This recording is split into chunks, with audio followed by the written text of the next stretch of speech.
What would you do if you weren't afraid? I love thinking about that when I'm thinking about big life decisions. Like, what would I do if I weren't afraid? And it's usually like the big one, the bigger thing that I really want to do, but I'm afraid to do it. It's like, that's what I should do. Like, what would I do if I weren't afraid? And what would I do if I knew I couldn't fail? Well, you should be afraid of taking risks and pursuing something meaningful. But you should be more afraid of staying where you are if it's making you miserable. It's like the first thing you want to do is dispense with the idea that you get to have any permanent security outside of your ability to contend and adapt. It's the same issue with children. It's like you're paying a price by sitting there being miserable. And you might say, well, the devil I know is better than the one I don't. It's like, don't be so sure of that. The clock is ticking. Yeah, and if you're miserable in your job now and you change nothing, in 5 years, you'll be much more miserable and you'll be a lot older. If you play it safe, you're gonna exist. You only get to live when you take risks. Ain't no living in safety. You can't be the man if you don't jump.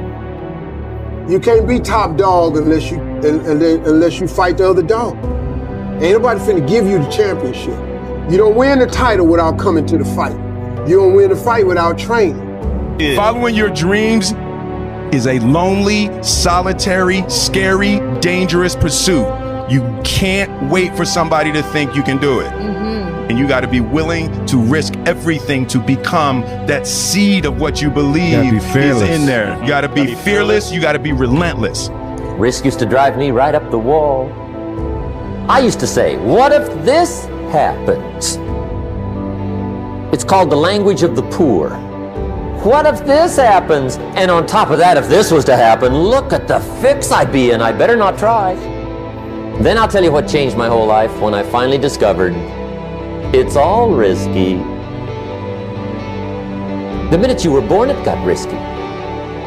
If you think trying is risky, wait till they hand you the bill for not trying. If you think investing is risky, wait till you get the tab for not investing. See, it's all risky. Getting married is risky. Having children is risky. Going into business is risky. Investing your money is risky. It's all risky. I'll tell you how risky life is. You're not going to get out alive. You need to put yourself in uncomfortable situations and uncomfortable scenarios, okay? If you do easy things, you will have a hard life. If you do hard things, you will have an easy life. Let me say it again. If you do easy things, you will have a hard life. If you do hard things, you will have an easy life. As a man, you have to understand that we as men, we do better in environments where we are uncomfortable, okay? You put pressure on a rock, it turns into a diamond. Nobody knows but you. You can't get advice on what you should do with your life, right? Nobody knows what you are.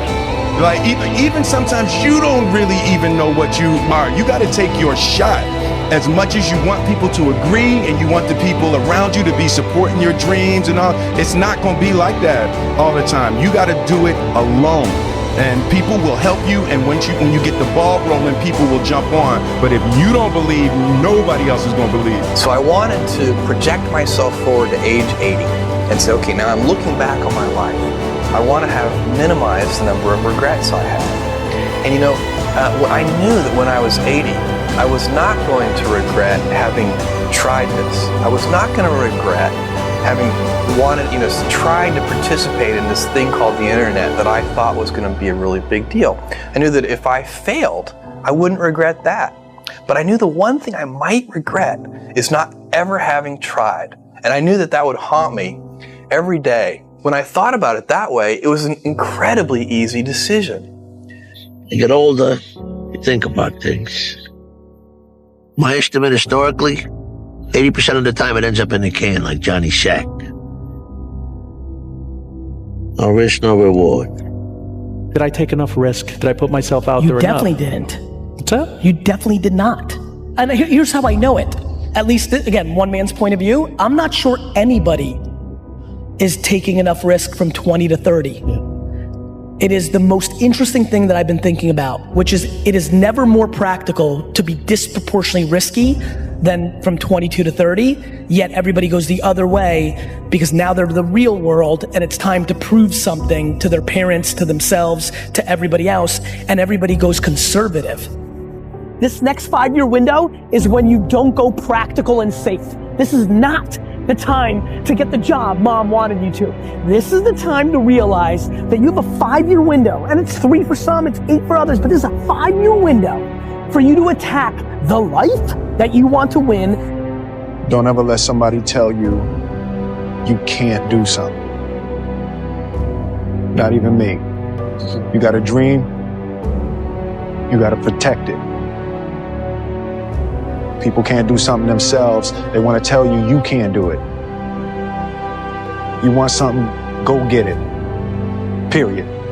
This is why I'm a big believer in this, is that when you are starting out, I think you got to find the thing that's the pain. And like, pain motivates significantly faster and stronger than pleasure does.